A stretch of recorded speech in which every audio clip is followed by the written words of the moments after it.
Welcome. I'm Sister Who. With me today is my friend Carridwen Brennan.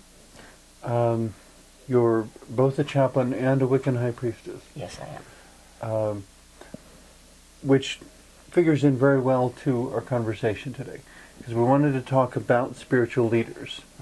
And of course, even as I say that, I'm questioning if that's the right term to use.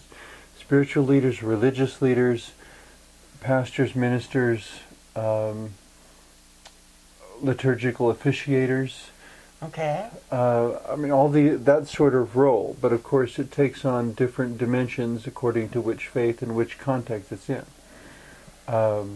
Since you also work with the Colorado Department of Corrections, I'm always chuckling over when you describe to people the requirement for your congregation.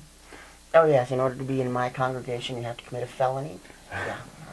Because otherwise they wouldn't strict. be inside the prison system for you to minister to them. Yeah. But in any case... but whether or not they're felons or people on the outside, each individual is on a spiritual path. Mm-hmm. That's what's important. And that's something that you were saying earlier is absolutely the most important thing that a spiritual leader needs to keep in mind. Yeah, not my spiritual path. This person's spiritual path. It reminds me of an episode of Designing Women, in which the character Charlene was questioning her minister about the involvement of women in Christian ministry over the years.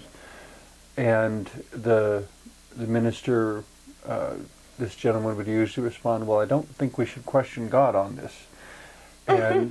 And I just wanted to jump up and applaud every time, because she would look right at him and say, I'm not. I'm questioning you. Exactly. And where does any individual get off saying, I know the mind of God? Yeah. God existed before the individual, and to the best of my knowledge, there's no individual on earth who gets regularly consulted before determining someone's eternal destiny. And the mind of God is so much vaster than the mind of man can possibly comprehend.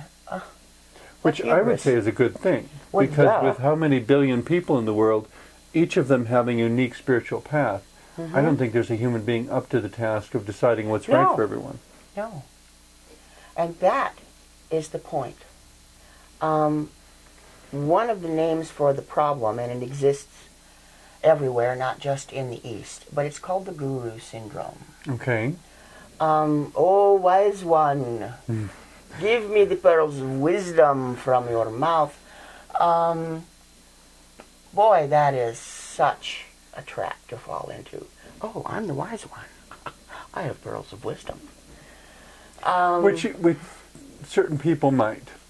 And if it happens, when people when they compliment me for something Sister Who said in a TV show or whatever, and I just say thank you, but I try to make a point of not putting my identity there. Right. I'm serving the work, I'm not trying to control the work. And there it is, serving the work, serving the divine. That's what it's about. And self needs to be just over to the left and behind a bit. Because it's not ego. It's not this individual.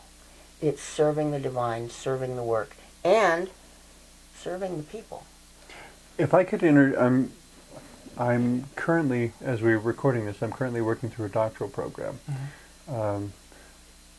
And because it seemed something the divine wanted me to do. I keep looking at the bureaucracy saying, are you sure about this? I'm really not enjoying this. But I mention it only because I'm now wrestling with the issue of individuality, and two terms that I have not found anywhere else, so I guess I kind of coined them.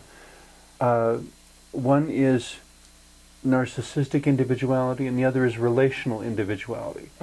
We still have individuality either way. Should. But if we're aiming for relational individuality instead of narcissistic individuality, it's recognizing who I am and that I am in relationship to whatever is around me.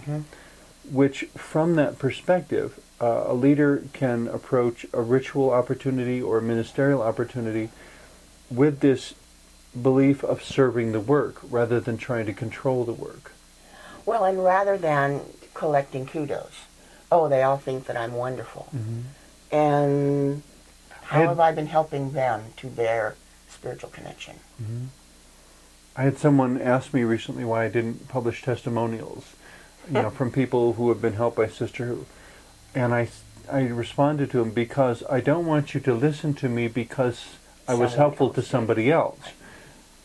Only part of what I say I want you to listen to and remember is that part which you find helpful to you. Right now. The content should speak for itself, not because of who said it.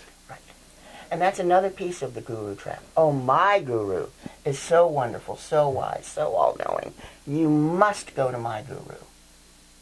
Oh. And the presumption seems to be that you should never question my guru. Never question my guru, and whoever you've been having as a guru, if any, is not quite good enough.